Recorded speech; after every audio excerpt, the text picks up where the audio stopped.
Ghost Kampus secara on air. Sebelumnya saya mau mengingatkan dulu kepada kita semua bahwa kita akan siaran di radio, otomatis seluruh suara yang ada di ruangan ini akan tertangkap. Untuk itu mohon alat komunikasi apapun hal-hal yang kira-kira bisa mengganggu on air untuk di silent terlebih dahulu, dan nanti pada saat narasumber memberikan paparan pada saat proses dimulai untuk tidak banyak mengeluarkan suara gitu. Dan sebelum itu kita akan menyanyikan lagu kebangsaan Indonesia terlebih dahulu. Untuk itu seluruh hadirin dipersilakan untuk berdiri.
Baik, selanjutnya kita akan menyanyikan lagu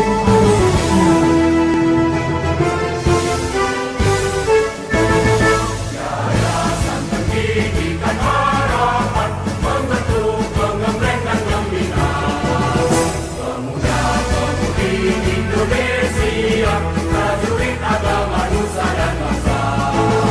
Berbudi beramal tinggi dan luhur, bersemangat maju berkembang mutu.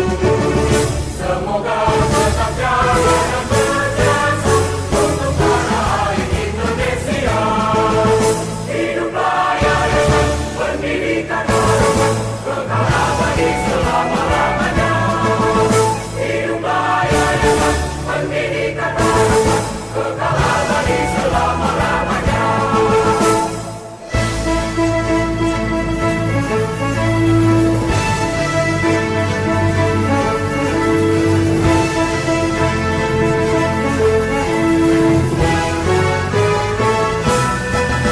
Pemuda-pemudi Banjar Harapan, bunga harapan nusa dan bangsa.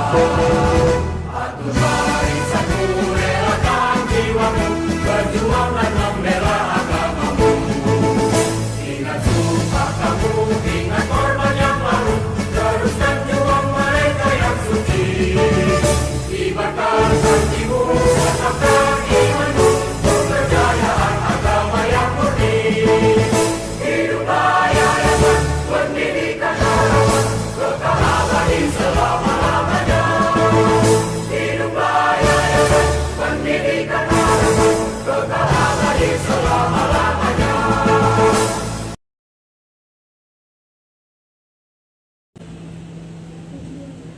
Baik, seluruh hadirin dipersilakan kembali.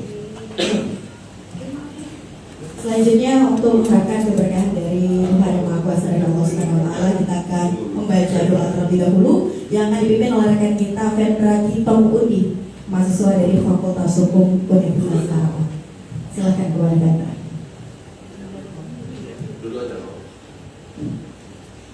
Izinkan saya memberi doa dengan sakit selamat. Bapak Ibu dan hadirin sekalian, mohon berkenan untuk menyesuaikan sesuai dengan keyakinan masing-masing. A'udzu billahi minasyaitonir rajim. Bismillahirrahmanirrahim.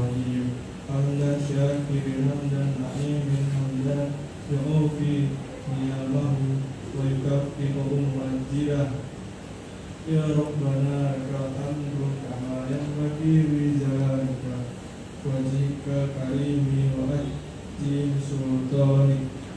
Allahumma sholli ala sayyidina Muhammad wa ala alihi wa ashabihi ajma'in. Asyhadu an la ilaha illallah wa asyhadu anna Muhammadar Rasulullah. Ya Rabbana, hari ini kami berkumpul di sini di Universitas Harapan dalam kegiatan parlemen Quraisy Kampus guna berdiskusi mengurai fikir untuk memberikan sumbangsih terbaik bagi bangsa ini. Karenanya ya Allah, lancarkanlah acara kami, berkahilah, penuhilah pertemuan ini dengan kebaikan dari awal hingga akhir nanti. Allahumma ya Allah, lindungilah kami, lindungilah para guru-guru kami, lindungilah para pemimpin-pemimpin kami, serta jadikanlah kampus tempat kami belajar ini untuk tumbuh dan berkembang sehingga mampu menjadi perguruan tinggi yang lebih berkualitas, maju dan menjadi sumber ilmu. Jagalah kami yang menuntut ilmu di sini untuk senantiasa istiqomah beramal di jalan sebagaimana Engkau perintahkan. Allahumma ya Allah, bimbinglah kami dengan hidayah-Mu, berikanlah kami selalu dengan takdir-Mu, dan jadikanlah hati kami selalu ridha dengan pemberian-Mu. Rabbi sahri sadri wa yassir li amri wahlul 'uqdatam min lisani yafqahul qawli. Ya Allah, tunjukkanlah kepada kami bahwa yang benar adalah benar, dan berikanlah kepada kami kekuatan dan kemampuan untuk menjalankannya, serta tunjukkan bahwa yang salah adalah salah, dan berikan kami kekuatan dan kemampuan untuk meninggalkannya. Rabbana atina fid dunya hasanah wa fil akhirati hasanah wa qina adzabannar. Ya Allah, ya Tuhan kami, limpahkanlah kepada kami kebahagiaan di dunia dan akhirat, dan hindarkanlah kami dari azab api neraka. Wassallallahu ala Muhammadin wa ala alihi wa sahbihi ajma'in. Subhana rabbika rabbil izzati amma yasifun, wa salamun alal mursalin, walhamdulillahi rabbil alamin. Baik, terima kasih kepada Fenda. Langsung dari Universitas Harapan Medan 95.1 FM MNC Trijaya, The Real News and Information. Mendengar Trijaya, selamat siang. Senang sekali ya saya Amin Maulid dia bisa kembali menjumpai Anda dalam program Talk Show Parlemen Kurs to Kampus. Edisi hari ini Senin 20 Maret 2023 hasil kerjasama Radio MNC Trijaya, Humas DPRD Provinsi Sumatera Utara dan Universitas Harapan Medan. Pendengar Trijaya, pemuda dan mahasiswa memainkan peran penting dalam pembangunan nasional di tiap era. Sejarah mencatat perubahan revolusioner bangsa Indonesia selalu dipelopori oleh kaum muda dan mahasiswa. Era disrupsi saat ini dan bonus demografi yang akan hadir tentu menjadi tantangan yang harus ditaklukkan untuk menuju Indonesia maju. Lalu seperti apa para mahasiswa dalam sosial politik untuk mewujudkan Indonesia maju? Kita akan bahas bersama dengan narasumber saya sudah hadir di sini. Saya sapa terlebih dahulu. Di sebelah saya ini ada Bapak Abdul Jabbar Lubis, STM Kom, Wakil Rektor 2 Universitas Harapan Medan. Assalamualaikum Bapak, apa kabar? Boleh digunakan. Waalaikumsalam. Alhamdulillah sehat. Alhamdulillah sehat. Terima kasih sudah mengizinkan kita untuk siaran di Harapan hari ini. Sama-sama. Oke, selanjutnya saya sapa narasumber kita dari anggota Dewan kita legislatif kita, ada Bapak Ahmad Hadiat SPDI selaku anggota Komisi B DPRD Sumut dari fraksi PKS. Assalamualaikum Pak Hadiat. Gimana kabarnya hari ini? Alhamdulillah sehat. Alhamdulillah sehat. Sisa-sisa. Tapi tetap semangat lah ya. Semangat. Mudah-mudahan semangat. Akhirnya kita ketemu langsung di hadapan teman-teman mahasiswa. Mari kita ketemunya di gedung Dewan kali ini di harapan. Iya. Oke. Lebih mantap. Lebih mantap lagi. Makanya di batunya nggak terasa. Selanjutnya saya sapa ada Profesor Dr. Hasim Purba, SHM Hum selaku Dekan Fakultas Hukum Universitas Harapan. Assalamualaikum Pak Dekan, apa kabar? Waalaikumsalam, kabar baik dari kami, kabar baik juga kepada pendengar Radio Trijaya yang beriman dan mahasiswa yang hadir. Terima kasih, sehat-sehat walafiat. Alhamdulillah. Yang selanjutnya saya sapa rekan-rekan mahasiswa di sini, apa kabar? Baik. Tepuk tangan dulu dong untuk kita semua. Ini lagi libur semester ya, lagi liburan ya, tapi terus semangat untuk datang ke kampus nih hari ini. Dan pendengar Trijaya dimanapun Anda berada, Anda bisa interaktif ya bersama kami di 4567266 atau SMS dan WhatsApp di 081361093928, dan Anda bisa akses kami juga di streaming melalui dan juga RCTI Plus. Dan nanti kita juga harapkan kepada teman-teman mahasiswa untuk bisa interaktif langsung bersama narasumber kita hari ini di topik kita nih, karena lagi ngomongin mahasiswa nih, ini kupingnya lagi panas mungkin karena bakal diomongin peran mahasiswa ya dalam sosial politik untuk mewujudkan Indonesia lebih maju. Sebelum itu saya mau ke Pak Direktur dulu untuk memberikan opening speech, tanggapannya juga ya, kata sambutannya di talk show Parlemen Goslo Kampus edisi kali ini. Terima kasih. Assalamualaikum warahmatullahi wabarakatuh. Waalaikumsalam warahmatullahi wabarakatuh. Puji dan syukur tidak bosan-bosannya senantiasa sama mari kita panjatkan kepada Allah Subhanahu wa taala yang mana atas berkat limpahan rahmat dan karunia dari Allah. Pada pagi hari yang berbahagia ini kita masih diberi kesehatan dan kesempatan serta kekuatan untuk kembali berkumpul di ruang aula semu Fakultas Hukum Universitas Medan. Yang saya hormati Bapak Profesor Hasim Purba, rekan dari Fakultas Hukum, kemudian Bapak Ahmad Hadian SPDI, Pak. Selamat datang Pak, Bapak dari anggota DPRD Provinsi Sumatera Utara, Partai Keadilan Sejahtera Sumatera Utara. Alhamdulillah, terima kasih Bapak sudah berkenan hadir di kampus kami ini. Kemudian yang kami hormati juga abang dan kakak dari MNC 95.1 FM Trijaya Medan yang sudah sudi meliput kegiatan kita pada pagi hari yang berbahagia ini, serta Bapak Ibu dosen dari Fakultas Hukum dan dari mahasiswa Fakultas Hukum Universitas Medan. Tentu satu kebanggaan sekali buat kami pada kegiatan pagi hari ini Parlemen Goslo Kampus ya, dengan tema peran mahasiswa dalam sosial politik untuk mewujudkan Indonesia lebih maju. Tentunya harapan kami kegiatan ini adalah merupakan satu kegiatan tonggak awal ya, karena kita kedepannya kita tidak tahu dari mahasiswa ini mungkin ke depan akan menjadi pemimpin-pemimpin bangsa ini, pemimpin-pemimpin negara ini. Nah tentunya dengan berbekal wawasan yang diperoleh selama duduk di bangku perkuliahan di Fakultas Hukum, ini bisa menjadi bekal buat adik-adik semua nanti ketika sudah terjun ke lapangan. Nah tentunya nanti kita akan mendengar banyak sharing knowledge dari Bapak narasumber kita yang tentunya sudah memiliki asam garam, pengalaman yang cukup banyak terkait dengan kegiatan-kegiatan dalam sosial politik. Nah mungkin itu saja dengan perbanyak rumah yang akan lebih menarik dari talk show kita hari ini. Banyak hal yang mungkin akan bisa kita diskusikan dan kita bincangkan pada kesempatan pagi hari yang berbahagia ini. Nah mungkin itu saja, lebih dan kurang saya mohon maaf. Assalamualaikum warahmatullahi wabarakatuh.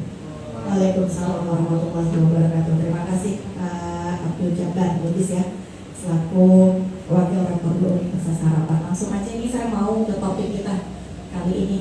Saya mau ke Pak Ahmad Hadian dulu. Ini kan beliau ini juga seorang motivator, trainer, dan juga seorang konsultan sumber daya manusia, di mana kita pernah berbincang, pernah sharing dengan beliau bahwa beliau ini juga memang sering memberikan motivasi kepada remaja, kepada anak-anak mahasiswa yang terhadap nanti ke depannya akan seperti apa. Nah terkait dengan topik kita kali ini Pak Ahmad Hadian, bahwa saat ini mahasiswa itu didominasi oleh milenial bahkan generasi Z yang punya karakteristik itu tersendiri ya. Ya mereka lebih cenderung ini adaptif, inovatif, tapi juga menyukai hal-hal yang instan.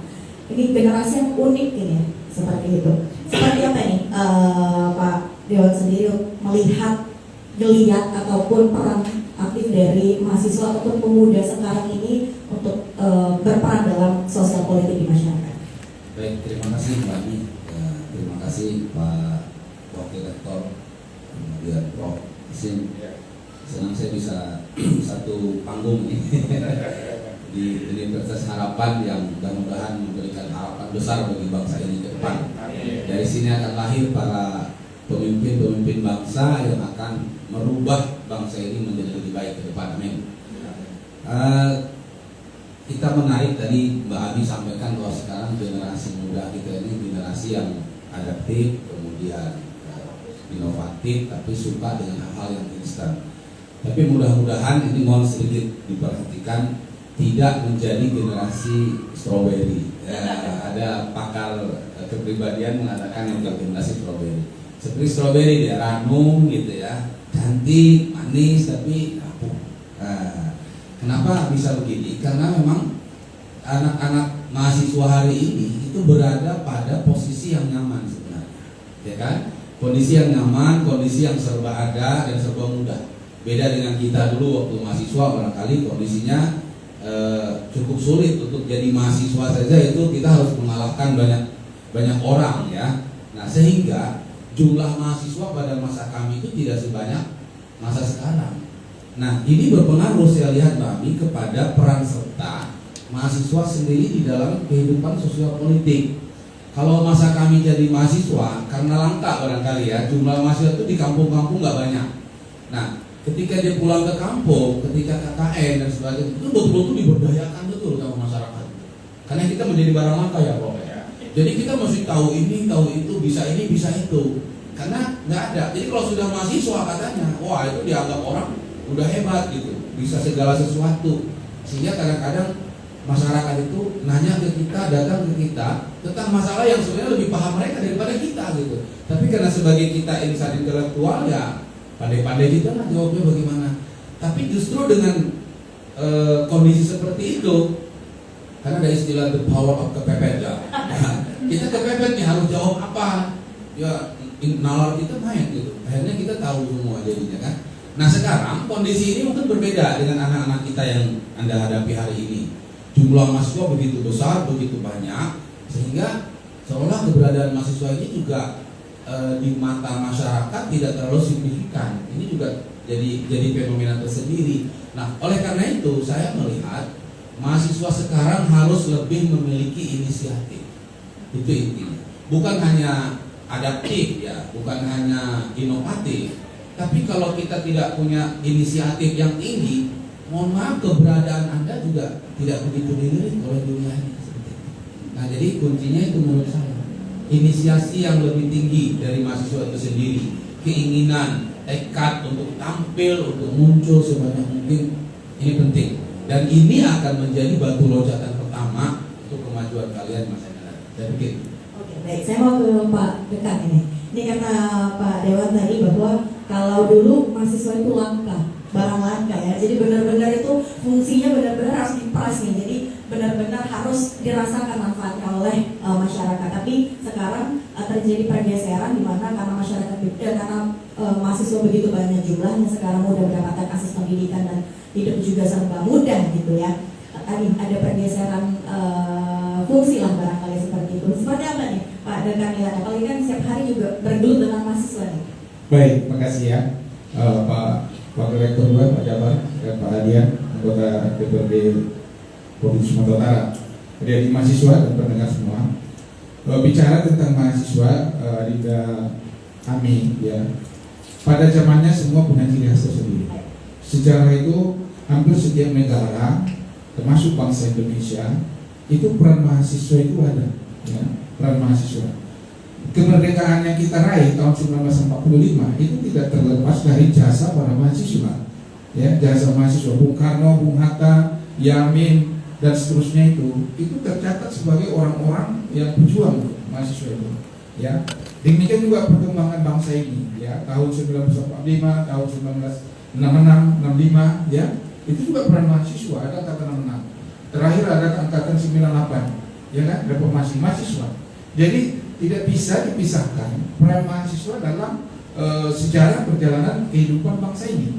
Oleh karena itu, kalau dikatakan mahasiswa sekarang pada posisi nyaman begitu saja, pandangan saya tidak demikian memacanya. Bacaan yang harus kita artikan bahwa mahasiswa itu bagian dari entitas, ya, atau komunitas dari bangsa ini yang sangat perannya itu sangat menentukan, ya, sangat menentukan. Kenapa? Mahasiswa termasuk adalah kelompok entitas yang tersadar, intelektual. Kemudian mahasiswa juga itu punya suatu sifat yang katakanlah idealisme. Mahasiswa juga punya sifat kritis. Mahasiswa juga punya sifat keberpihakan terhadap kebenaran, keadilan dan orang-orang terpinggirkan.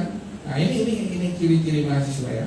Jadi kadang-kadang sebagai mahasiswa harus mencatatkan diri untuk bagaimana kita punya share, punya saham, punya andil dalam menorehkan sejarah perjuangan bangsa ini. Adik-adik semua, saya tahun kuliah dulu tahun 80, ya 85 mulai kuliah, itu saya sudah aktif di berbagai organisasi mahasiswa.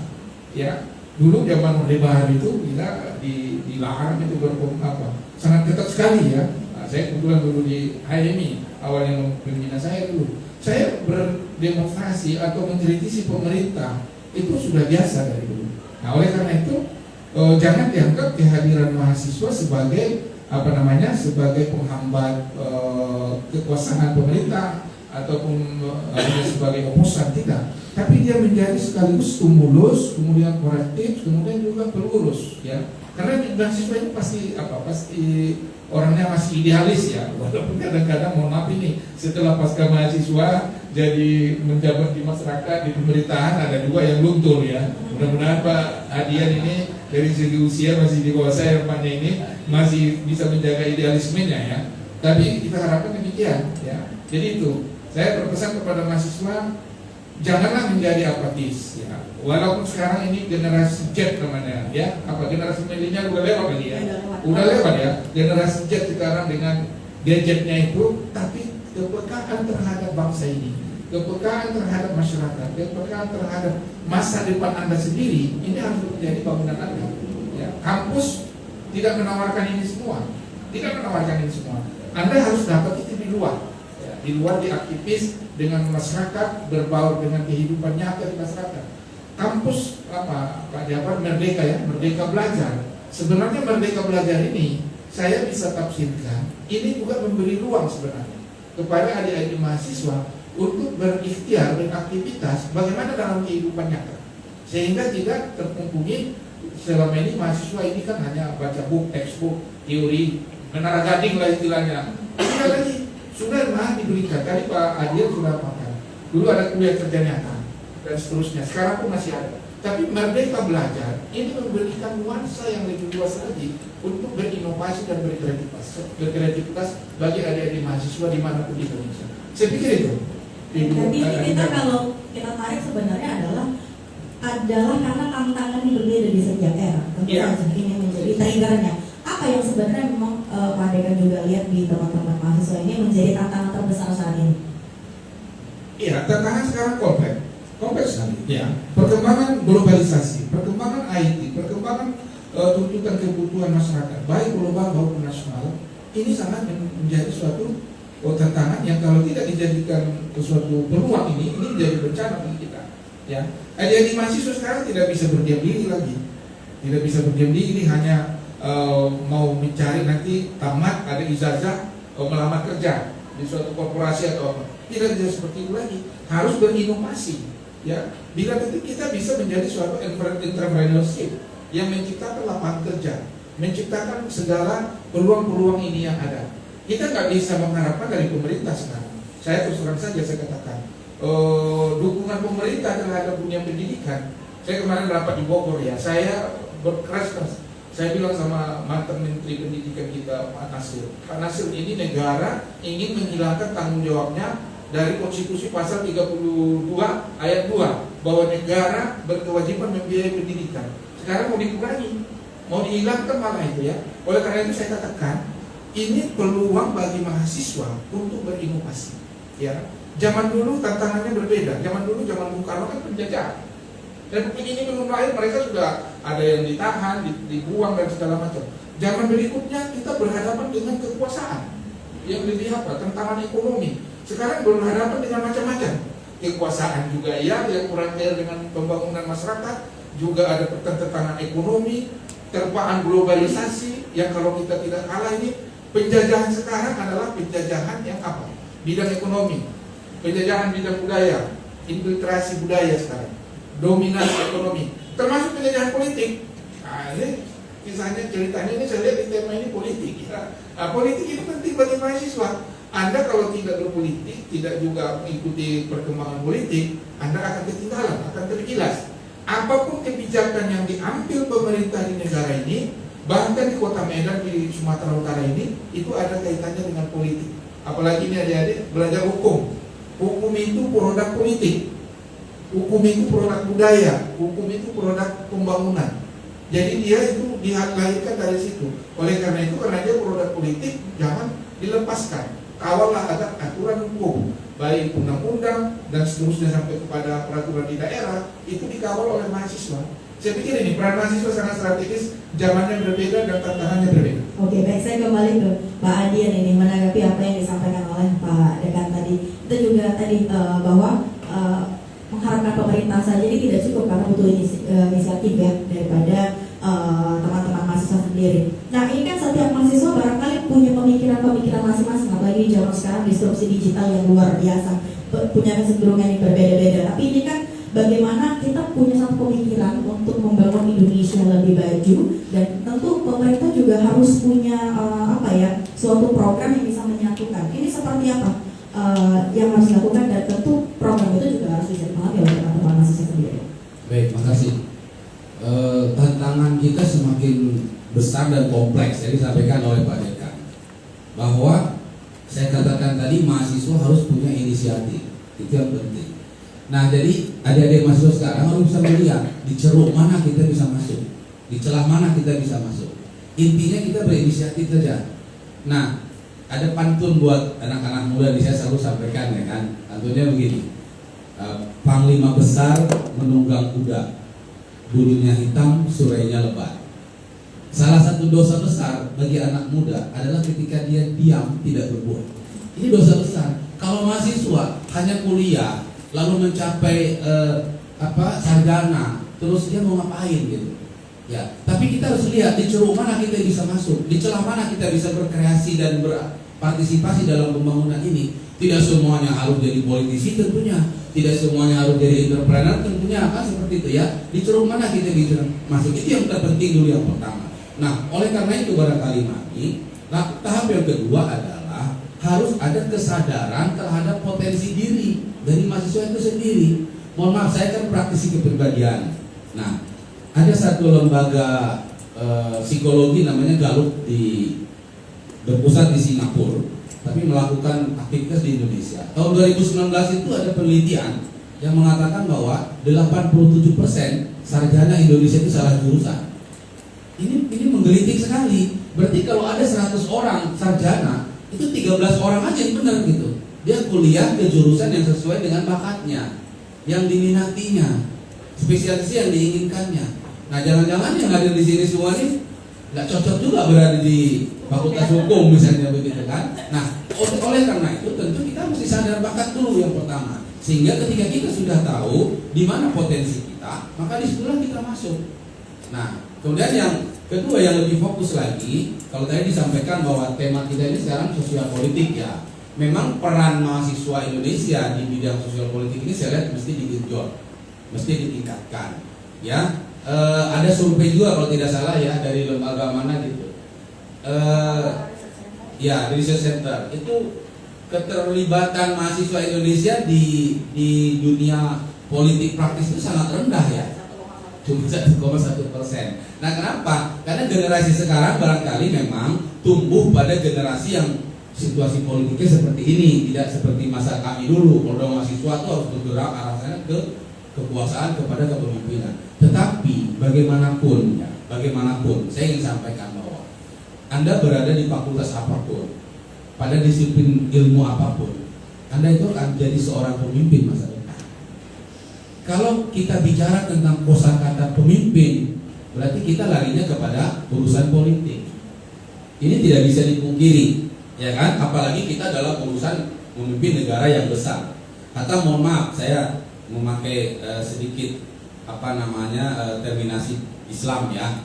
Kalau Rasulullah SAW itu memberikan arahan kepada kita, kalau kita berangkat untuk bepergian 3 orang, harus ada satu pemimpin, ya kan? Seperti gitu kan? Idza kana salasatun fi safarin, kata Nabi kan, fal yu'ammiru ahadakum. Kalau kamu bepergian 3 orang, angkat 1 orang pemimpin. Itu baru 3 orang, apalagi kita banyak orang.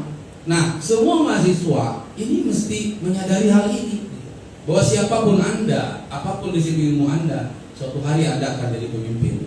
Kalau sudah jadi pemimpin, apa yang mau Anda lakukan? Kan itu pertanyaannya, begitu ya. Nah, oleh karena itu Anda harus men-SWOT diri sendiri. Apa kekuatan Anda, apa kelemahan Anda, apa tantangan yang ada di hadapan Anda sekarang.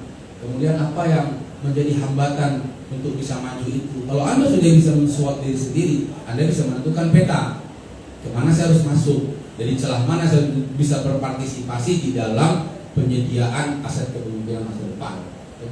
Oke, baik. Ini sebenarnya itu adalah tadi inisiatif diri ya, dan penting untuk mengetahui ini kita sebenarnya mau kemana, bakatnya kemana juga itu paling penting ya. Baik, kita harus break dulu Pak Rektor, Pak Adian dan juga Pak Dekan, dan nanti teman-teman setelah ini kita harapkan ya untuk bisa nanya-nanya nih sama narasumber kita, dan dengar saja kami harus break dan jangan kemana-mana karena kami akan kembali sesaat lagi.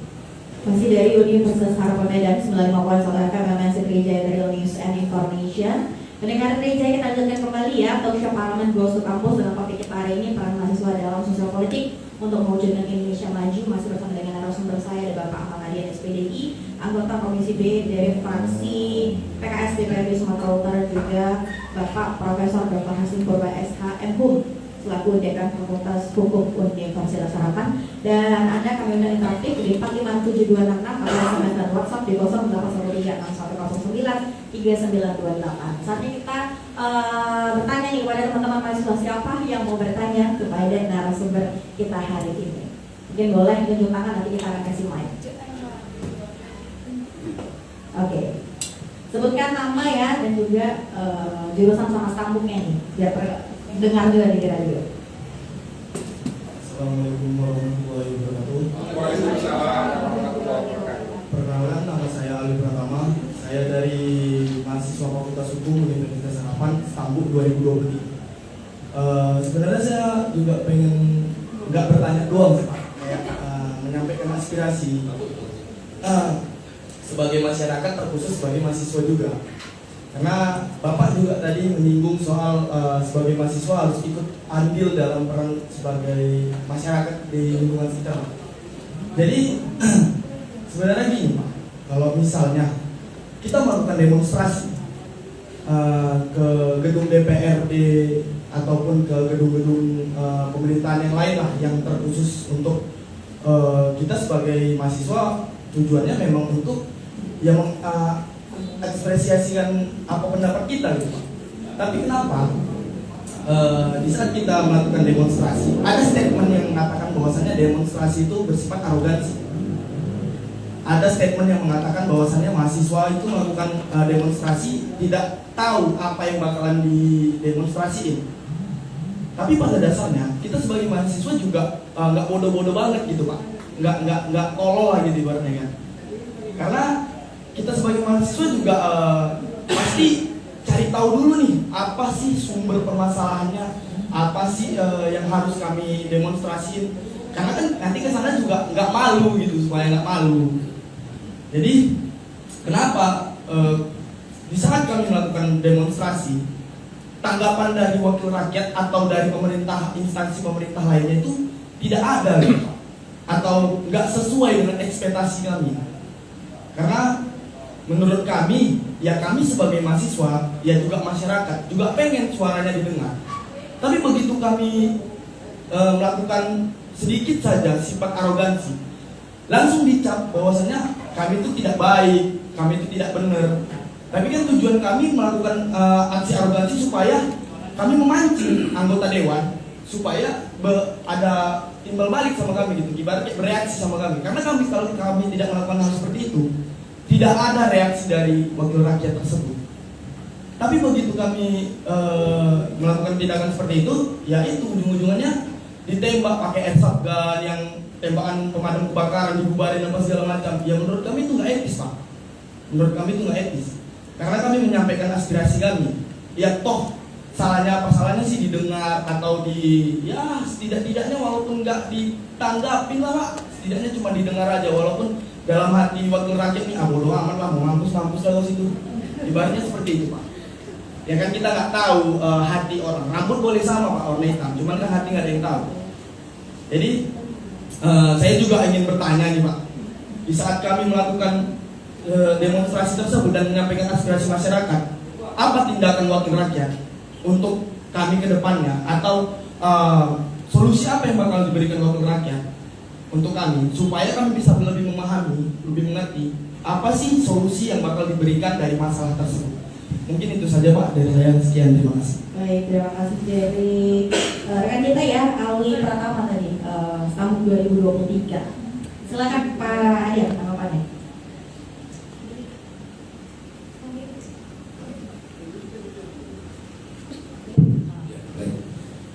Bagus, nah Alwi Pratama bagus sekali tuh yang disampaikan ya.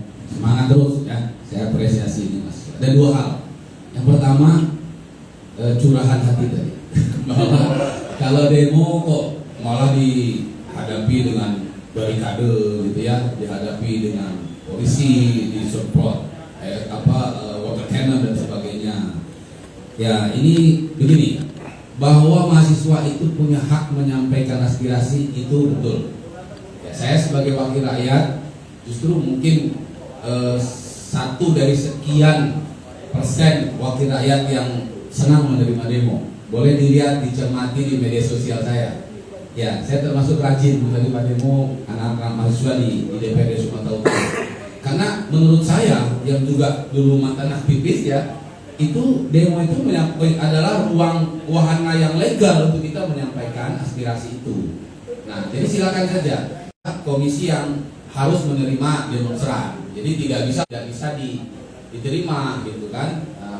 Oleh anggota dewan, sehingga diwakilkan oleh staf, oleh tenaga ahli, oleh pihak-pihak satuan dan sebagainya.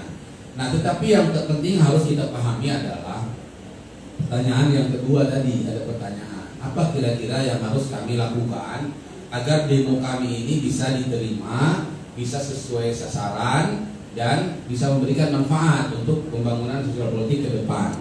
Ini mohon maaf ya, anak-anak mahasiswa kadang-kadang kalau demo ya tidak semuanya fokus juga. Mungkin kalau Alwi tadi sudah tahu, dipelajari dulu topiknya apa gitu kan, masalah yang akan dibahas apa, sehingga ketika di orasi itu dia betul-betul kena kepada permasalahan. Tapi mohon maaf, kadang-kadang ada juga yang tidak mengetahui duduk perkaranya gitu. Contoh misalnya ya, ada mahasiswa demo yang dikomentarin itu sepatu anggota dewan gitu kan, bajunya gitu dikomentarin. Lalu muncul bahasa-bahasa provokatif kepada teman-teman yang lain. Nah ini sedikit banyak kan juga memancing reaksi juga dari pihak yang menerima. Seperti itu kan. Kalau itu sebagai bumbu-bumbu boleh lah gitu kan. Tapi kadang-kadang asal ngomong ya pasti bawaannya memprovokasi seperti itu dengan hal-hal yang tidak terlalu penting. Makanya kami menyikapinya selalu mengajak teman-teman demonstran, baik masyarakat maupun mahasiswa, ayo kita ke dalam. Kalau saya seperti itu, mana perwakilannya? Di dalam itu kita ngomong lebih enak, suasananya lebih adem mungkin kan? Nah, kita bisa lebih bisa bebas membuka permasalahan dengan kepala dingin seperti itu. Nah, ternyata ketika sudah berada di ruangan ada perwakilan, itu biasanya lebih ketemu gitu solusinya. Kita kasih kesempatan, kita kasih minum, kita kasih ngomong, silakan sampaikan. Lalu kita saling sharing, saling berbagi pendapat, diskusi dan sebagainya. Itu biasanya yang lebih efektif. Nah, jadi ke depan saya berharap demo-demo mahasiswa ini pertama memang lebih menguasai permasalahan dulu. Nah, contoh juga misalnya begini ya. Kemarin kita masalah Undang-Undang Cipta Kerja misalnya. Yang menyusun Undang-Undang Cipta Kerja itu kan pemerintah pusat. Benar nggak? Kan bukan DPRD Sumatera Utara dengan gubernur, bukan. Karena itu produk hukum dari pemerintah pusat.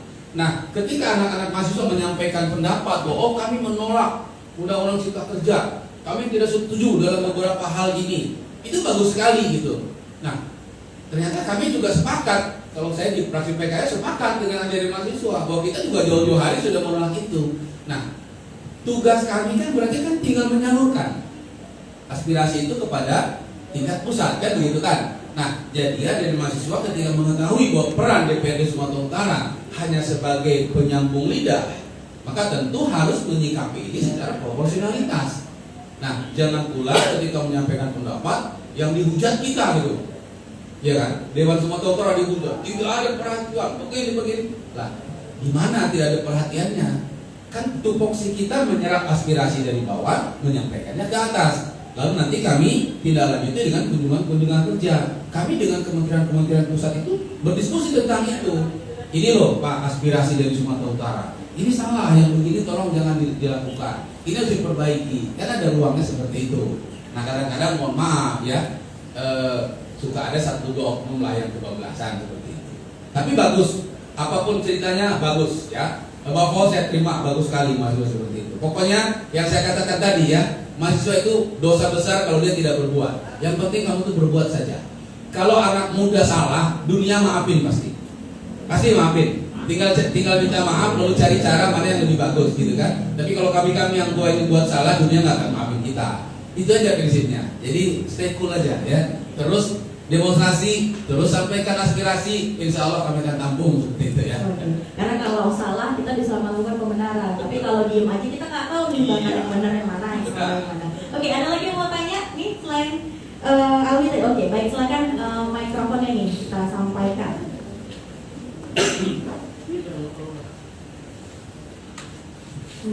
Baik, selamat siang dan salam sejahtera.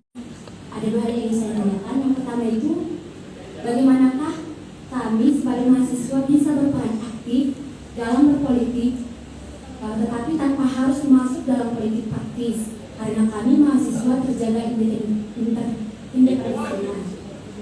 Yang kedua, apakah memungkinkan apabila partai politik dalam forum-forum internalnya mengundang atau menghadirkan mahasiswa, yakni yang kedudukannya sebagai yang independen, untuk meminta masukan dan dalam pengambilan kebijakan untuk sebuah kebijakan politik.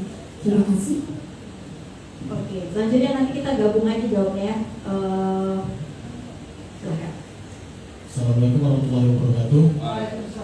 Perkenalkan, nama saya Ceril Taufik, mahasiswa Fakultas Hukum tahun 2003. Saya ingin bertanya tentang perihal kampanye pemilu 2024 nanti, itu tentang kampanye di media sosial. Karena perkembangan teknologi sangat pesat di bidang media sosial, karena kita semua tahu itu kan. Dan pengaturan kampanye di media sosial itu terbitlah Perpu Nomor 1 Tahun 2022 tentang perubahan atas UU Nomor 7 Tahun 2017. Namun setelah saya baca lagi, saya rasa itu belum cukup untuk mengakomodir perbaikan yang banyak sekali untuk penyelenggaraan 2024 nanti. Saya mau bertanya tentang apa pencegahan dari pihak DPRD Sumut tentang maraknya disinformasi dan kebencian dari pengalaman pemilu 2019 lalu. Mungkin bisa disingkat. Terima kasih. Boleh, maaf tadi namanya Charlie ya? Ceril lebih tahu kan? Oh, Ceril. Oke, sorry, Ceril. Oke, baik Mbak Nadia, ini menanggapi pertanyaan dari teman kita Fenty ya. Elizabeth Carlos dan juga Ceril. Ini pertanyaan luar biasa juga. Silakan. Ya, bagus-bagus ya, cerdas-cerdas mahasiswa harapan. Perlu berbangga dipadekan. Mbak Fenty tentang apa tadi, independensi mahasiswa. Semangatnya mungkin sudah ada ya, pengen berpolitik, pengen ikut ambil bagian dalam sosial politik, tapi kan nggak mesti berpolitik praktis. Nah, ini juga satu fenomena nih. Kenapa? Gitu. Mahasiswa sudah kepengen terlibat, tapi kok macam ragu-ragu ya masuk partai politik gitu. Ada benar, ada salah pandangan seperti ini.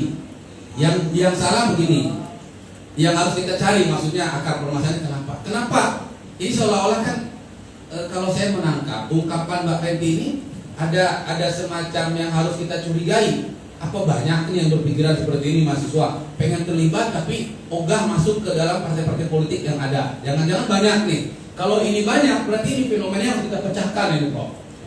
Harus kita pecahkan. Kenapa? Jangan-jangan mungkin partai politik yang ada dalam tanda petik belum mampu mengakomodir, benar ya, keinginan aspirasi para mahasiswa. Jangan-jangan partai politik yang ada belum menarik dalam tanda petik bagi kalangan mahasiswa, gitu kan? Atau mungkin ada hal-hal yang memang buruk yang sama sekali tidak disukai oleh mahasiswa. Kan ini penting, autokritik bagi kami juga sebenarnya. Oke, nanti kita bahas dalam momen tersendiri itu, Prof. Ya, ini menarik sekali. Kalau memang praduga tadi itu mengemuka, saya pikir juga ada benarnya. Karena memang kami partai politik juga ya tentu dinamikanya ya biasalah ada plus minusnya. Nah, tapi saya ingin menyampaikan tuh begini. Yang penting mahasiswa sudah punya semangat ingin ikut ambil bagian di dalam pembangunan sosial politik di negara ini. Itu bagus dan itu harus diteruskan. Nah, apakah salurannya hanya politik praktis ansih? Tentu tidak. Saya ingin merujuk kepada definisi ya. Kalau kita lihat definisi politik, politik berasal dari kata polis. Polis itu artinya negara ya, negara. Kemudian berkembang ke politia, warga negara. Berbicara tentang politik tentu itu bicara tentang kewarganegaraan, bicara tentang komunitas yang disebut negara, di mana ada pemimpin, ada struktur, ada rakyat yang dipimpin, kan begitu. Kalau merujuk kepada politik Islam, mohon saya agak lebarkan sedikit ya. Dalam politik Islam itu dikenal dengan kata Madinah. Madinah itu dalam bahasa Arab artinya kota. Kenapa? Karena dulu politik dalam sejarah Islam dimulai di kota itu, di Yathrib, yang kemudian Rasulullah SAW ganti menjadi nama Madinah. Maka sekarang di Indonesia kita kenal dengan istilah harus menjadi masyarakat madani. Madani itu merujuk kepada kata Madinah. Madinah itu dalam bahasa Arab artinya kota. Ternyata beririsan dengan bahasa Yunani yang berasal dari kata polis. Polis itu juga kota kan, kota yang tertata dengan aturan. Nah, teman-teman mahasiswa, setelah kita memahami ini, saya rasa mulai terbuka. Apa yang harus kita lakukan? Bahwa ternyata tidak harus menjadi warga partai politik kalau kita ingin berperan dalam politik. Karena urusan warga negara, urusan pemerintahan itu sangat banyak. Benar nggak? Kan nggak harus jadi ambil bagian di situ. Cuma karena memang negara kita ini menganut sistem perpolitikannya tiga kan, ada legislatif, eksekutif, dan yudikatif. Nah, ini saya pikir ini ruang tiga ini bisa kita manfaatkan oleh para mahasiswa. Partai politik kan hanya mewakili ruang legislatif, di mana Anda masuk menjadi anggota partai politik, menjadi calon anggota DPR, menjadi legislator. Anda di sana nanti bersama pemerintah membuat peraturan-peraturan, kan begitu ya. Lalu mengawasi undang-undang yang dilakukan oleh pihak eksekutif. Anda juga bisa masuk ke dalam wilayah eksekutif tentunya kan. Menjadi para birokrat yang memiliki kemampuan di bidangnya masing-masing. Para sarjana hukum bisa aktif di Kementerian Hukum, misalnya di pengadilan, ya kan, di yudikatif juga, kan banyak cara, gitu kan. Nah, mahasiswa-mahasiswa sarjana-sarjana ekonomi bisnis misalnya bisa masuk ke dalam dunia entrepreneurship. Mereka membangun di situ. Ujung-ujungnya apa? Untuk kemakmuran negara ini, benar nggak? Jadi tidak harus semuanya jadi dalam tanda petik politisi, dalam arti legislator. Jadi mereka juga bisa jadi birokrat, mereka bisa juga jadi praktisi yudikasi di negara ini. Tetapi mereka juga bisa menjadi komponen-komponen masyarakat yang berkiprah sesuai dengan kemampuannya masing-masing. Ternyata banyak kan? Nah, makanya saya ingin menyampaikan dalam hal ini kepada teman-teman di Fakultas Hukum Unhad bahwa mari kita pandang politik ini jangan hanya sesempit yang kita pahami. Udah cerita politik berarti kita urusannya kekuasaan, kepemimpinan, partai. Tidak. Kalau kita lihat dari bahasa tadi ya, polis, politia, politikon, Madinah, madani, itu ternyata merujuk kepada kegiatan-kegiatan yang bisa dilakukan yang muaranya adalah mengatur, menata warga negara, mengatur, menata sistem pemerintahan sehingga menghasilkan masyarakat yang beradab dan berkemakmuran. Saya pikir gitu. Ayo kita sama-sama berpikir. Kalau mau didalami ini satu sesi khusus. Gitu.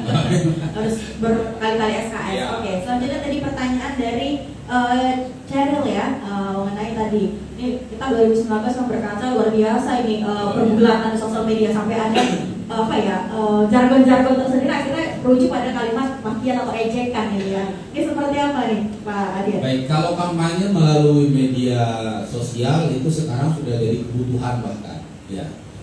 Tokoh publik yang tidak punya medsos, yang tidak mengelola medsos itu pada akhirnya akan tenggelam, akan ditinggalkan. Sampai kapan, sampai di mana kemampuan dia harus melakukan penetrasi secara fisik kepada kantong-kantong suara itu sangat terbatas kan. Nah, sekarang dengan adanya media sosial mudah-mudahan kita bisa dikenal bahkan di luar dapilnya dan sebagainya. Dan saya salah satu yang memanfaatkan betul fungsi kesempatan media sosial ini. Saya punya Facebook, punya TikTok, punya Instagram, punya YouTube ya. Silakan bisa diakses ya. Ada Sahabat Tuhan, ada Ahmad Hadian Kardiadinata di Facebook, ya ada Instagram Buha Ustadz Hadian, banyak itu. bisa diikuti. Ada motivator bengkel karakter di YouTube saya, kalau bicara tentang kepribadian dan sebagainya, silakan bisa diakses. Dan bagi saya malah khususnya Facebook dan Instagram, sejak 4 tahun saya duduk di DPRD Sumatera Utara ini, itu menjadi ruang laporan saya kepada publik. Begitu sampai segitunya gitu, saya menggunakan medsos ini. Jadi apapun kegiatan saya sehari-hari, termasuk ini, kegiatan ini, itu ada di medsos saya. Akhirnya publik bisa mengakses, melihat, oh inilah pekerjaan yang saya wakili dan saya pilih. Satu ya, positifnya seperti itu. Nah cuma memang ekses negatifnya, nanti kadang-kadang ada seperti tadi, black campaign, kemudian ada ujaran-ujaran sarkasme di media sosial. Bagaimana cara mencegahnya? Tentu ini pemerintah harus turun tangan. Undang-undang ITE itu perlu betul-betul dicermati sampai efektif betul ya, menusuk kepada hal-hal yang memang dibutuhkan. Itu satu. Law enforcement menurut saya ya, baik dari regulasinya maupun aksinya.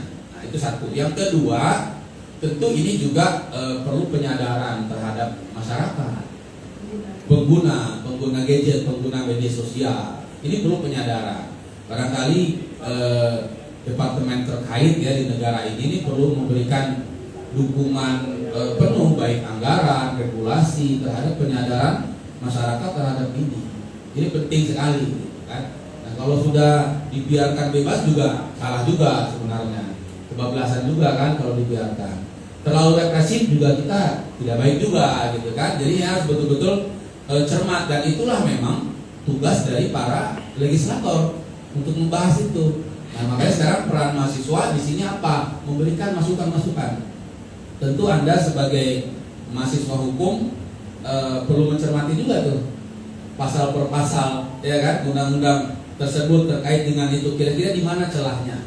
Nah, saya selaku legislator Sumatera Utara, welcome, sangat terbuka, 24 jam pintu kami terbuka. Silakan datang baik-baik ke DPRD, ya. Saya rasa nomor saya sudah ada di Pak Dekan, ya. Saya senang diskusi dengan para intelektual, khususnya kami di fraksi PKS. Silakan, Pak, saya ingin diskusi nih. Tadi bagus tuh ada undang-undang Perpu nomor berapa ya? Ini kayaknya perlu dicermati nih. Ayo kita diskusi.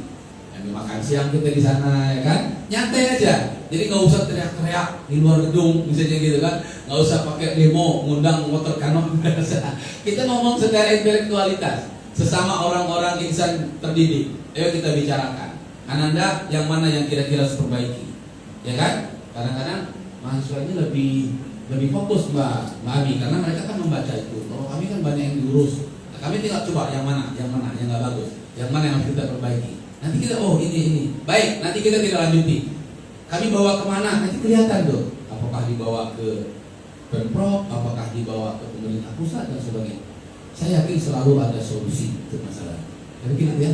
Baik, karena kalau kita lihat juga ini kantor DPRD Sumatera Utara, daerah yang kelihatan saya ini sangat welcome ini, ruang publik yang sebenarnya sangat mudah untuk didatangi dan dijumpai. Benar. Jadi kami pernah ya, aneh juga gitu. Aneh ini bandingkan dengan kantor-kantor lain yang sama di daerah lain.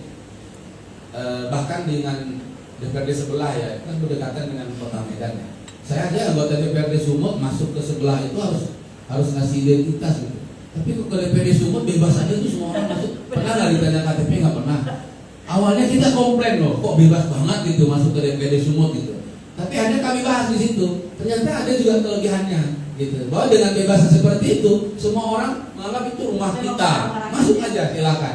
Cuma ya harus ini dulu, nanti kecele ya. Mau jumpa saya atau tuh sedang di dapil, sedang di mana kan gitu ya. Kontakkan dulu. Saya sangat senang. Saya welcome. Silakan. Sering ada mahasiswa datang makan siang bersama, diskusi, pulang bawa pemahaman baru gitu kan. Saya sangat senang sekali ya. Baik. Saya mau ke Pak Dekan ini merujuk pada pertanyaan teman kita tadi soal dari Betty Elizabeth ya, mengenai kan mahasiswa ini kan punya keterbatasan tentu saja, harus independensi. Apa sih Pak sebenarnya kalau memang kita ingin terlibat dalam politik, batasan ataupun halangan yang mungkin perlu diketahui juga oleh rekan-rekan mahasiswa ini supaya tidak melewati hal-hal yang memang seharusnya tidak kebablasan seperti itu. Baik. Baik pertanyaan tadi sebenarnya ya bisa direspon ya. Mahasiswa seperti yang saya jelaskan tadi sebagai bagian dari komunitas masyarakat Indonesia, itu nggak boleh lepas dari politik, walaupun tidak politik praktis. Mau politik praktis pun bisa, mau politik praktis pun bisa, nggak ada larangan bahwa apa mahasiswa itu itu kan yang anggota DPR, banyak yang anggota partai politik itu mahasiswa saya. Nah, jadi nggak ada larangan. Tapi kalau kita mau membatasi diri tidak sampai ke politik praktis, banyak peran yang bisa kita lakukan, ya. Misalnya dalam rangka mengedukasi masyarakat, ya. Sekarang ini masukan juga ini kepada Pak Adian, ya. Partai politik itu kan paling tidak ada dua fungsi, ya. Pertama apa? Political education public, mengedukasi masyarakat dalam dunia politik, termasuk mahasiswa. Jangan mahasiswa juga tidak paham dengan politik, padahal perannya politik itu sangat tinggi. Untuk menentukan apa-apapun di Republik ini, itu ada aspek politiknya. Ya, kebijakan yang diambil itu lahir dari proses politik yang ada. Nah, itu. Kemudian juga political aspiration public, itu fungsi partai politik, ya. Bagaimana partai politik menampung aspirasi ini, dan aspirasi ini ditindaklanjuti oleh partai politik itu melalui perwakilannya yang ada di DPRD kah, di DPR RI kah, melalui fraksinya. Karena ini perpanjangan tangannya. Dan ini harus dijelaskan lagi ke publik. Nah, saya nggak tahu ini DPRD Sumut pernah nggak aspirasi yang disampaikan masyarakat disampaikan nggak kepada publik lagi, sudah ditampung, tindak lanjutnya demikian, hasilnya seperti itu, supaya ada akuntabilitasnya. Jangan nanti orang asli demo aja tapi masih tong sampah. Ya kan kasihan ini mahasiswa juga demo, mahasiswa aspirasi. Sementara demo tadi yang disampaikan pertama itu baik, itu dijamin konstitusi, ya. Dijamin konstitusi. Negara yang demokratis itu harus berbuka diri untuk memberikan ruang-ruang luas untuk berargumentasi, berdiskusi, berdebat, bahkan berdemonstrasi, ya, asalkan itu dilakukan secara benar, gitu, ya, tidak menjadi suatu sesuatu tindakan yang anarkis. Menyampaikan aspirasi itu, ya. Saya pernah dulu waktu saya masih aktif ya sebagai mahasiswa dan juga masih aktivis dulu di beberapa petani saya bawa demo yang saya dampingi, ya. Petani di Simalungun itu saya bawa itu demo ke kantor bupati itu. Saya bawa itu apel bendera mereka, bupatinya mesti keluar, saya bilang. Ya, kalau nggak mereka nginap di sini. Pasang tenda itu di halaman kantor bupati, kantor DPRD, soal biasa itu, ya. Dan itu dilakukan apa? Untuk memperjuangkan hak-hak yang kita anggap itu benar, yang diperjuangkan masyarakat itu, ya. Saya tidak sedikit yang saya dampingi penggarap-penggarap juga di Sumatera Utara ini, banyak yang saya dampingi. Saya bawa demo, tapi saya tetap arahkan demo yang kita lakukan, saya harus ikuti aturan, tidak boleh merusak anarkis. Kalau kantor DPRD ini kita pecahi kacanya kan yang rugi kan kita juga. Itu kan dibayar dari uang rakyat, dari APBD, ya kan. Tapi kalau menyampaikan aspirasi kepada mereka dengan baik, dengan sopan, dan kita tagih lagi, yuk sebagai anggota DPRD apa sih aspirasi yang kami sampaikan, gimana tindak lanjutnya, gimana hambatannya. Nah, itu kepada Pak Adian juga kita harapkan seperti itu. Adik-adik mahasiswa kalaupun diterima untuk menyampaikan aspirasi, tolong juga disampaikan apa tindak lanjut yang sudah dicapai. Akuntabilitasnya ini penting, karena kita berdemokrasi ini seperti kalau tidak ada juga aspirasi dari masyarakat, rakyat yang diwakili, dewan juga kan tidak ada. Kan ini kan saling suatu sistem ini, unsurnya harus lengkap baru dia jadi. Kemudian tadi tentang kampanye penyebaran kebencian, udah ada aturannya, Saya pikir Fakultas Hukum Universitas Harapan sudah pernah mendiskusikan tentang undang-undang ITE, ya, supaya jangan dikriminalisasi kalau menyampaikan aspirasi lewat medsos kah, lewat online kah, atau media yang lain, tapi kontennya itu harus bertanggung jawab. Ya kan, jangan pula itu menjadi penyebaran fitnah atau berita bohong, hoax, ya. Saya pikir ini tambahan dari saya, Bu Amin. Ya, terima kasih. Oke, baik. Ini kita masih mau bahas beberapa hal lain, dan kita harus break dulu nih. Kita mau naik nafas dulu. Oke, kita lanjut. Langsung deh kalau gitu. Ada satu dari masukan dari Pak Dekan FH Unhar bahwa supaya akuntabilitasnya bagus, aspirasi mahasiswa, aspirasi rakyat mesti ditindaklanjuti dan kembali dipublikasikan. Kalau ditindaklanjuti itu pasti. Ya, jadi kami Kan kami sering ada RPP, rapat dengan pendapat. Kadang-kadang ada kunjungan kerja, kadang-kadang ada sidak. Itu mata-mata agenda dewan itu. Itu semua berasal dari masukan-masukan itu sebenarnya. Seperti kemarin ada mahasiswa hukum yang mendampingi para penggarap yang di mana bumi perkemahan Sibu Langit misalnya gitu kan. Kebetulan saya menerima itu, lalu kemudian kita ajak ke dalam, kita bicarakan, lalu kita agendakan langsung 2 minggu ke depan kita adakan RDP dengan pihak terkait dan sudah terlaksana. Setelah itu nanti bahkan ada kita kunjungan ke instansi terkait baik yang di provinsi maupun di pusat. Jadi selalu ditindaklanjuti. Nah permasalahannya barangkali publikasi dari perkembangan itu yang belum maksimal. Itu harus kami akui memang. Karena itu wilayahnya kan tugas bagian publikasi dan humas. Ya ini yang sering juga kami mendapat masukan bahwa humas DPRD Sumut ini kurang greget gitu. Itu saya akui betul gitu. Kami ini kadang masing-masing saja gitu. Kita pribadi-pribadi yang mempublikasikan apa yang sudah kita kerjakan. Nah, syukur kalau begitu, kalau tidak, artinya tidak nyampe juga kan aspirasi itu gitu. Ini masukan yang bagus, Prof. Terima kasih. Insyaallah ini nanti kami bicarakan di internal supaya ke depan bisa lebih baik sehingga akuntabilitas dari kerja-kerja dewan ini lebih terukur. Terima kasih. Oke, baik. Jadi akuntabilitasnya lebih terukur. Kemudian juga setiap aspirasi yang masuk sebenarnya juga tahu nih, dan teman-teman mahasiswa barangkali mungkin demo juga tahu udah sampai mana nih aspirasinya. Ini kan ngaruh juga ke pendidikan politik sejauh mana semua masyarakat mahasiswa tahu ini alur ya dari setiap aspirasi disampaikan. Tapi kita harus break dulu dan dengan prinsip dan kemana-mana karena kami akan kembali sesaat lagi. Mungkin boleh tepuk tangan dulu kita. Oke, masih menyambung pertanyaan yang tadi nih Pak Adi dan juga Pak Dekan. Ini berdasarkan research ya dari Almora Research Center, sebuah lembaga research ini mengemukakan bahwa pemilih muda sekarang, pemilih pemula, mahasiswa mungkin didominasi adalah cenderung cuek ya ataupun swing voter karena menganggap politik itu sebagai urusan orang tua. Kemudian politik dianggap sekarang dinamika politik lagi toksik katanya gitu kalau bahasa anak sekarang, sehingga keterlibatan mereka itu cuma 1,1% ini di baik organisasi politik ataupun organisasi biasa. Nah tadi kalau kita juga berbicara soal akuntabilitasnya ini kan jadi sulit untuk tahu juga karena lemahnya mungkin pemberitahuan. Nah ini kan termasuk ke dalam pendidikan politik juga. Dan ini tanggung jawab parpol untuk saja pada sebagai elit politik ya, sebagai kelompok politik. Ini seperti apa tanggapannya? Baik, saya sepakat ya, bahwa salah satu yang menjadi penyebab rendahnya partisipasi pemuda dan mahasiswa ke dalam dunia politik itu adalah karena akuntabilitas dari partai politik itu sendiri yang masih kurang. Dan itu saya tadi sudah akui betul kan, baik secara kelembagaan perwakilan rakyat maupun secara partai-partai politik sendiri maupun secara lebih kecil persen politisinya gitu. Nah ini kenapa bisa terjadi? Pendidikan politik di Indonesia ini masih sangat kurang.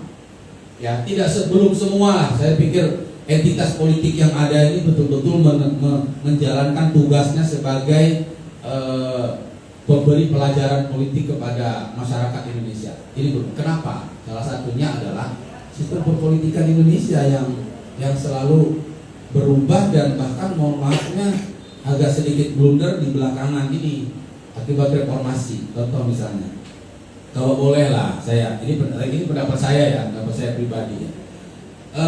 Pemilihan dengan suara terbanyak itu salah satu yang menjadi salah satu penyebab sebenarnya agak membiasnya fungsi-fungsi partai politik. Kenapa? Dengan dibukanya selebar-lebar pintu seperti itu di beberapa partai politik tertentu itu didominasi oleh orang-orang politisi-politisi yang mohon maafnya kadang-kadang juga belum matang gitu secara pemahaman dan pengalaman politiknya sendiri gitu. Sehingga ketika mereka berada di dalam partai politik itu menjadi wakil dan sebagainya, ya dalam tanda petiknya belum sepenuhnya siap gitu menghadapi itu. Kan kalau kita lihat sekarang ya, para politisi banyak didominasi oleh orang-orang dari latar belakang pengusaha, dari yang berlatar belakang apa misalnya selebritis dan sebagainya, ya itu akan berpengaruh sebenarnya kepada what will they do, gitu kan? Apa yang akan dia lakukan setelah dia di situ, kan gitu kan? Karena latar belakang mereka yang seperti itu. Ini penting dipahami. Oleh karena itu sebenarnya di samping penguatan pembelajaran politik kepada masyarakat yang dilakukan oleh partai politik yang harus diperkuat, sebenarnya juga yang harus diperkuat lagi adalah tatanan dan lembaga partai politik itu sendiri di dalamnya. Proses kaderisasi yang harus berjalan dengan baik. Kan ini teman-teman mahasiswa pasti melihat ya, tidak semuanya dijalankan oleh partai-partai politik. Proses kaderisasi sehingga ada hierarki juga di dalam. Kan ini tidak terlalu dipentingkan oleh sebagian partai politik, sehingga menyebabkan tarung bebas yang akhirnya ya jadi tidak menarik bagi orang-orang tertentu yang merasa sudah mengukur baju ke badan kan. Wah, kalau sekarang kan politik ini kan melahirkan politik high cost, benar nggak sekarang? Akhirnya apa? Mohon maaf, mungkin kalau ini terjadi di masa saya dulu jadi mahasiswa lah, saya rasa kita nggak bisa jadi politisi, gitu. Ya kita anak kos ya kan, merantau gitu ke kota ya untuk mikirin makan besok aja gimana gitu. Setelah mahasiswa, setelah sarjana, mau gimana kita jadi politisi gitu kan dengan biaya yang seperti ini. Nah, ini harus kita sikapi juga ke depan. Jangan sampai generasi-generasi muda, sarjana-sarjana, insan intelektual yang punya kemampuan sebenarnya mengaplikasikan, mengabdikan dedikasi yang dia miliki itu di masyarakat, tapi nggak punya ruang. Nah, di lembaga-lembaga politik yang ada ini tentunya tidak. Oke, baik. Ini sambung ke Pak Dekan juga terkait pendidikan politik. Tapi ada pertanyaan yang masuk melalui WhatsApp ya, dari Anas Istiabudi. Selamat siang Pak Hadian juga Pak Dekan. Di setiap pilpres dan pilkada ini banyak yang melakukan golput dan memiliki prestasi yang besar, dan kondisi sebenarnya menggambarkan bahwa ketidakpercayaan masyarakat terhadap partai maupun calon yang diusung, kepercayaannya yang masih rendah. Bagaimana partai PKS melihat fenomena ini, dan buat Pak Dekan, bagaimana cara kampus men-treatment mahasiswa agar memiliki kepercayaan penuh terhadap partai-partai yang ada di Indonesia? Saya mau ke Pak Dekan dulu. Ini disebutnya partainya. Jadi gini, partai politik itu instrumen dalam negara ini.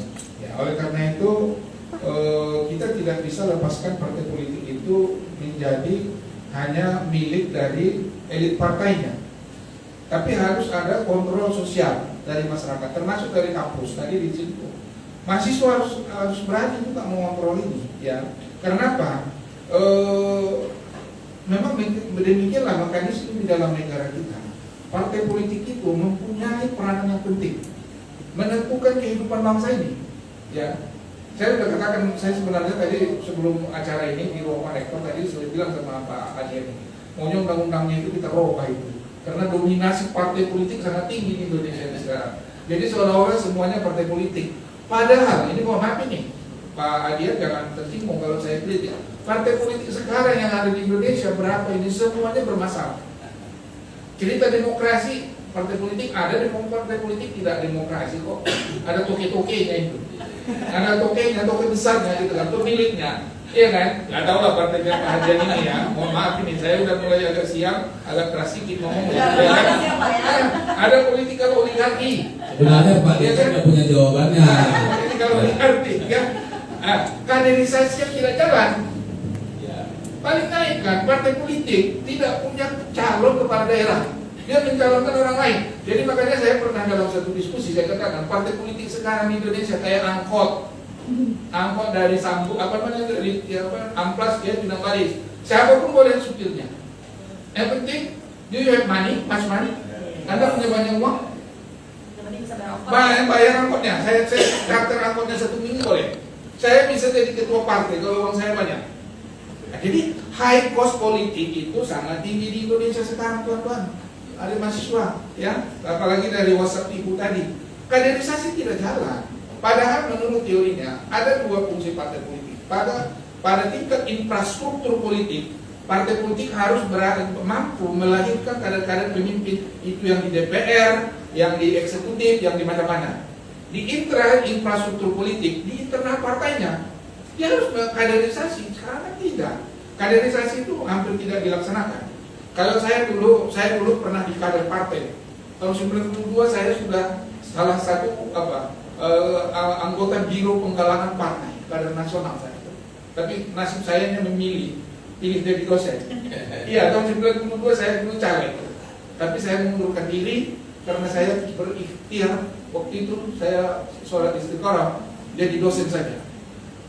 Tapi sekarang bukan menyesal. Kalau aku dari partai politik dulu kan mudah jadi ketua DPR atau apa ya kan. Jadi tadi tetap KPK juga. Ya kan. Tapi jadi dosen ya alhamdulillah pangkat tertinggi sudah saya dapat ya kan. Kamu ya. Iya. Pilpres banyak golput. Ini golput ini dari dulu saya tidak setuju. Apa pun cerita. Makin kita golput, makin kita tidak ikutkan ini, kita abai terhadap partai politik. Kegiatan partai politik ini akan diambil oleh para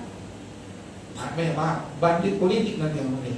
Kalau bandit politik yang mengerjakan ini, dialah yang mengelola negara ini, menentukan kebijakan. Bayangkanlah kalau yang merumuskan undang-undang itu adalah orang-orang yang tidak mengerti, apalagi jauh dari moralitas, apalagi jauh dari kepedulian terhadap bangsa dan negara ini.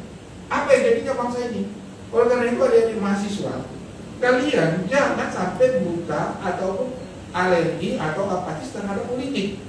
Politik ini menjadi sesuatu yang tidak bisa kita hilangkan dari mekanisme kebangsaan dan kenegaraan ini. Golput saya tidak setuju, kampus harus mendorong itu. Saya tetap ada, kalau kadang-kadang saya di kelas, kadang-kadang ini Pak Adian, sebelum masuk ke materi, kadang-kadang ini saya jadi ustaz juga, mencermai kalau adik-adik itu yang senior-senior. Saya kadang-kadang mahasiswa S2 yang polisi, yang hakim, saya bilang itu kadang-kadang yang jaksa. Kalau kalian nanti dapat gelar MH tahap pada dari sini, adanya perubahan terhadap kinerja kalian ke arah yang baik, atau jadi gagah-gagahan aja MH, kombes, polisi segala macam, saya bilang ada lepak sih, kalau jadi hakim berubah nggak kau? Karena filosofi pendidikan, makin tinggi pendidikan seseorang, makin tinggi kebaikan akhlaknya, perilakunya, dan wisdomnya itu makin tinggi. Nah, jadi oleh karena itu ya saya dengar ini Pak Adian juga lagi S2 ini di rumah ya. Ya kita harapkan nanti makin tinggi karirnya, makin bagus juga pengabdiannya kepada masyarakat, bangsa dan negara ini. Walaupun itu tingkat Sumatera Utara. Saya bukan mengkampanyekan dia. Tapi karena dia duduk di samping saya kenal dia. Walaupun ya saya wajar dong beri apresiasi sama dia. Saya bukan jurukam dia. Tapi kalau memang ya saya tangkap tadi dalam pembicaraan hampir 1 jam ini, beliau ini termasuk orangnya kader muda yang sudah berkiprah di politik, yang kita harapkan ke depan juga akan maju karirnya dan bisa berbuat lebih banyak untuk masyarakat, terutama Sumatera Utara. Saya pikir ini Dinda Ami ya, Dinda Ami, tanggapan saya karena saya ini akademisi, tidak berpihak kemana-mana, tapi saya kadang-kadang ada juga tajam menyoroti. Partainya nggak usah saya sebut, partai apa, karena itu tidak ranah saya. Terima kasih. Baik, nah menanggapi ucapan dari Pak Dekat tadi Pak Adian ini, kalau sekarang partai politik sekarang tuh banyak bermasalah, kemudian high cost luar biasa ya. Kalau nggak toke nggak bisa masuk politik gitu ya, bahkan pemilih partai itu toke gitu. Dan oligarki juga sangat terasa. Pak Adian sebagai pelaku politik nih, seperti apa tanggapannya? I absolutely agree. Benar, itu yang terjadi di negara kita hari ini. Tapi mengenai jawabannya saya pikir Pak Dekan, Ami, teman-teman mahasiswa bisa membaca secara bebas, secara transparan lah ya. Tidak semua juga partai politik seperti itu. Dilihat dari sejarah berdirinya dan sebagainya itu bisa ditelusuri itu rekam jejaknya ya. Silakanlah, saya nggak perlu jelasin itu, nanti jadi bias ya kan. Nah, tapi saya ingin menanggapi apa yang disampaikan oleh pendengar Tijaya melalui WA tadi. Ada fenomena golput tinggi pada saat pilkada, pilpres dan pileg. Ya, ini kenapa? Menurut saya ada 2 hal penyebabnya. Yang pertama adalah pemahaman rakyat terhadap diksi politik itu rendah. Itu saya nyambung yang tadi. Pemahaman rakyat terhadap diksi politik itu sangat rendah, sangat rendah. Makanya mohon maaf kadang-kadang ya, saya di kalangan entitas umat Islam saja, saya dikenal seorang mubalik juru dakwah ya kan. Kadang-kadang saya pun ditolak kok. Nanti kalau mau ceramah, Ustaz tolong ya temanya jangan politik.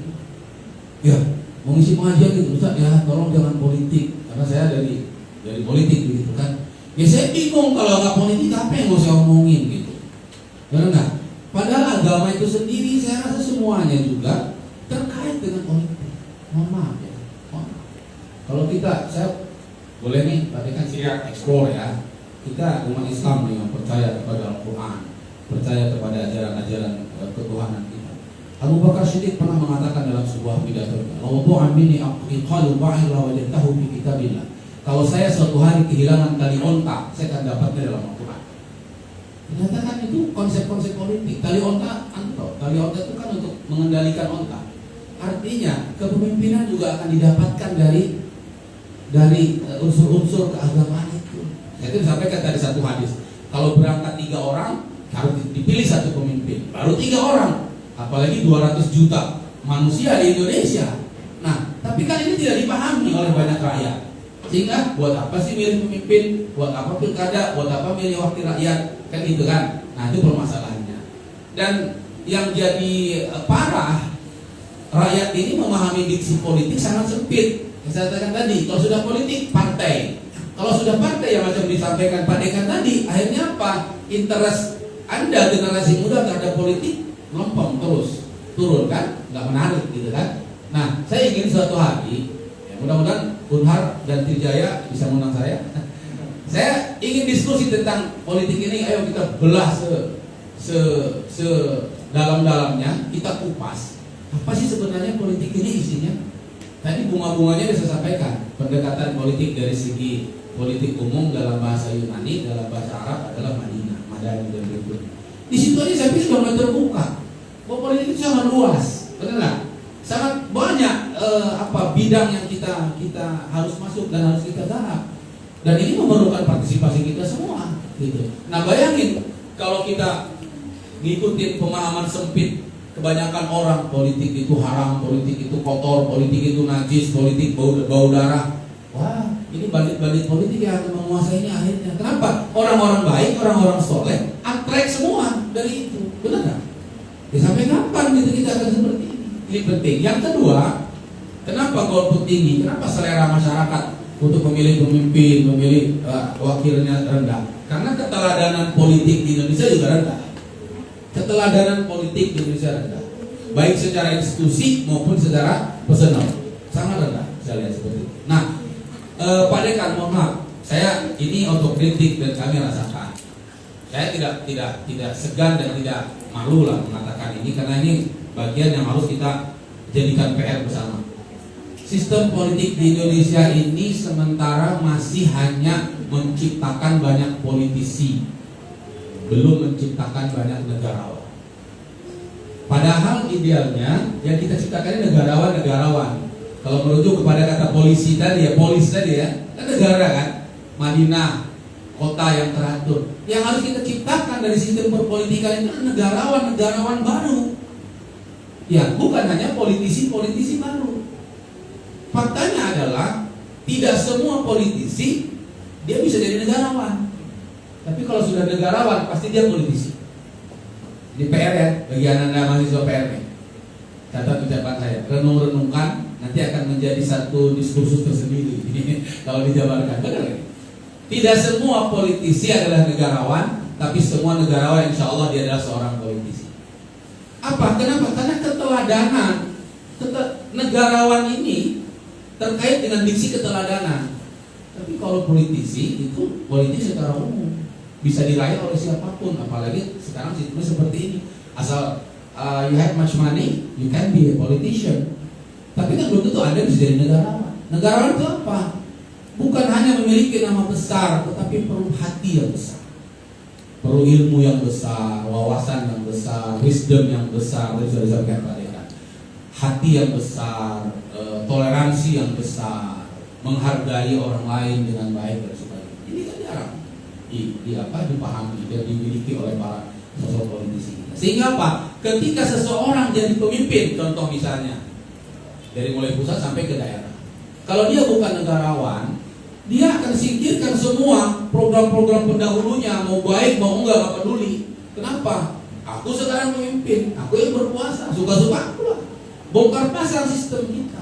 Rakyat belum mapan dalam bidang ini, sudah harus mulai lagi yang baru. Benar gitu kan? Coba lihat.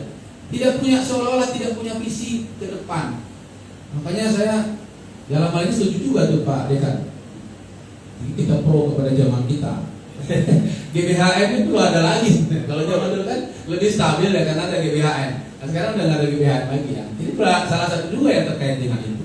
Jadi intinya adalah seorang pemimpin itu harus betul-betul memberikan keteladanan. Nggak semua yang dihasilkan oleh pendahulunya harus dibongkar, kan nggak semua. Pasti yang baik-baik mesti dijalankan. Saya di Komisi B ini kritis sekali. Saya sering katakan, dulu ada kelompok capil, dulu ada KUD, dulu ada apa namanya, kalau PENAS sekarang sudah mulai lagi. Itu kemana sekarang coba? Nggak ada, benar nggak? Nggak ada. Ratusan ribu gudang jemur KUD di seluruh pelosok Sumut ini mangkrak dari rumah hantu. Padahal dulu jaya-jaya zaman dulu, masya Allah. Dari situlah peningkatan ekonomi rakyat petani berasal. Nah, sekarang program itu nggak ada, ditinggalkan. Benar nggak? Dulu petani-petani kalau sore, kalau malam dengerin radio ada apa namanya penyuluhan pertanian. Sekarang mohon maaf, jangankan petani, PPL-nya aja kurang mumpuni.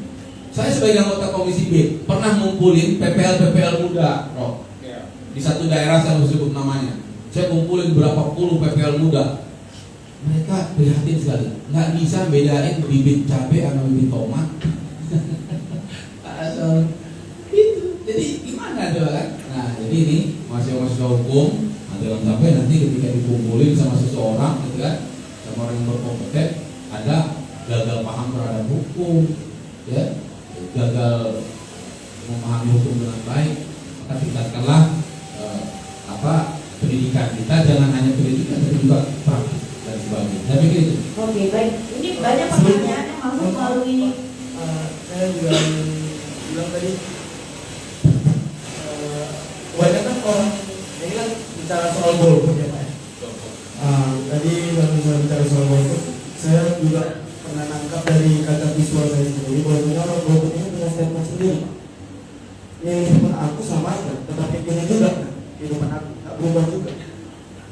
Jadi karena menurut orang itu ya keadilan dan kesetaraan di daerah masyarakat belum terasa menurut orang itu, belum adil dan merata, dan tingkat kemiskinan di daerah-daerah juga tetap sama. Karena menurut orang itu siapapun pemimpinnya, kemiskinan tetap terjadi di daerah orang itu. Kemiskinan tetap ada dan bakalan tumbuh berkembang mungkin.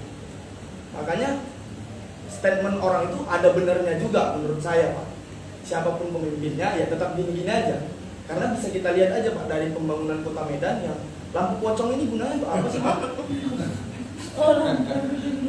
Saya juga lampu pocong. Saya juga heran gitu karena di daerah Medan itu trotoar sikit gitu Pak.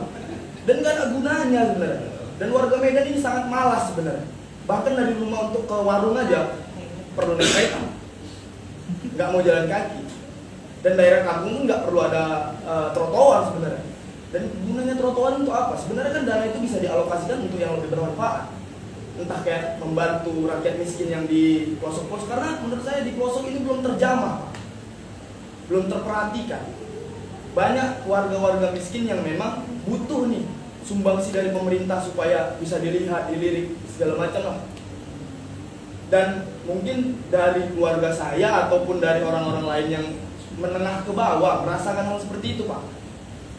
Tidak ada bantuan dari pemerintah yang bisa membantu masyarakat sekitar. Karena di dalam undang-undang juga dijelaskan tuh, saya lupa pasal berapa, warga miskin dan rakyat terlantar itu ditanggung oleh negara. Tapi apa? Masih banyak tuh tunawisma di pinggir jalan. Masih banyak nih orang-orang yang kemiskinannya masih di bawah rata-rata. Bahkan untuk mencapai tingkat pendidikan aja belum bisa Pak. Makanya ya kalaupun misalnya orang tuh golput karena merasa ya keadilan ini nggak ada gitu Pak, kosong. Ibarat kayak ya dia cuma berjalan di ruang hampa gitu, tanpa tahu arah dan tujuannya. Mungkin sosialisasi dari pemerintah kurang. Makanya ya apa sih anggaran dari pemerintah salahnya entah dialokasikan untuk dibuat ke penyuluhan ke desa-desa, dibuat sosialisasi, dikasih sarana dan prasarana. Ini loh, kalau misalnya kalian pengen bersuara di sini ada tempatnya, kami tampung apa segala macam. Tapi nggak ada, belum ada sama sekali. Iya, tapi sebelum itu Pak, sebenarnya kita mau lebih panjang sebenarnya, tapi kita kan harus ada durasi siaran ya, yang harus kita cermati bersama juga. Menanggapi pertanyaan dari Alvin tadi, saya banyak juga pertanyaan melalui WhatsApp yang masuk, tapi kurang lebih mungkin sudah diwakili juga. Nanti saya akan bacakan off air yang saya sampaikan kepada kalian ke Pak Dekan juga. Menanggapi pertanyaan Alwi juga mungkin pertanyaan terakhir kita di segmen kali ini, seperti apa nih Pak, juga semangat mahasiswa sekarang ini bisa tetap sama geloranya seperti mahasiswa sebelum kemerdekaan, sama seperti pada saat Pak Dekan dan juga Pak Hadi. Sekaligus closing statement kita untuk edisi kali ini. Ya. Saya rasa yang disampaikan oleh Alwi Pratama tadi itu penjelasan rinci dari apa yang saya katakan sebelumnya, bahwa kenapa golput tinggi. Pertama, pemahaman rakyat terhadap diksi politik itu sangat rendah. Kan tadi sudah disampaikan, contoh kebanyakan rakyat masih berpikir begini, ngapain aku milih, aku mau dapat apa-apa. Kalau dari situ yang mau juga dia kan sama, karena dia nggak memahami diksi politik itu sebenarnya. Kalau diksi politik dipahamkan secara jelas kepada masyarakat, saya pikir mereka akan paham itu. Kenapa dia harus milih kan begitu. Yang kedua, keteladanan tadi, keteladanan politisi sehingga menjadi negarawan. Kalau dia seorang negarawan pasti tahu program yang harus dilakukan, mana yang penting, mana yang tidak.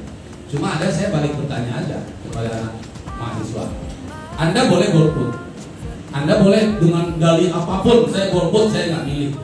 Tapi ingat konsekuensinya. Kalau Anda golput, berarti Anda kan ingin memilih pemimpin. Anda tidak berhak untuk protes. Kalau nanti pemimpin yang duduknya tidak baik, itu saja Pak Ami.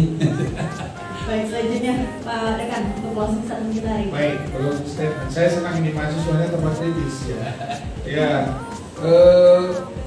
politik itu tidak bisa kita pisahkan dari mekanisme negara. Itu artinya golput suatu pilihan yang keliru. Ya, pada persoalannya adalah golput karena ada antras, ketidakpercayaan terhadap perilaku politik, politisinya apakah di legislatif maupun di eksekutif maupun yang mana-mana. Oleh karena itu kita harus kritisi ini. Kita jangan biarkan ini. Ya, tadi dikatakan pembangunan ini tak penting gitu. Memang kita perlu suatu pemimpin, seorang pemimpin, apakah di eksekutif, tingkat pusat sampai daerah, yang mengerti what the needs there, apa kebutuhan rakyatnya. Skala prioritas pembangunan itu apa? Ya saya nggak mau nyebut-nyebut itu ya, karena terlalu apakah spesifik kali nanti.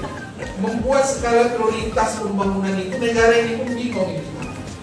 Saya kemarin diskusi tentang IKN itu tak mau diapain itu gitu kan. Bingung kita kan, tapi itu nanti debatnya lain lah itu ya.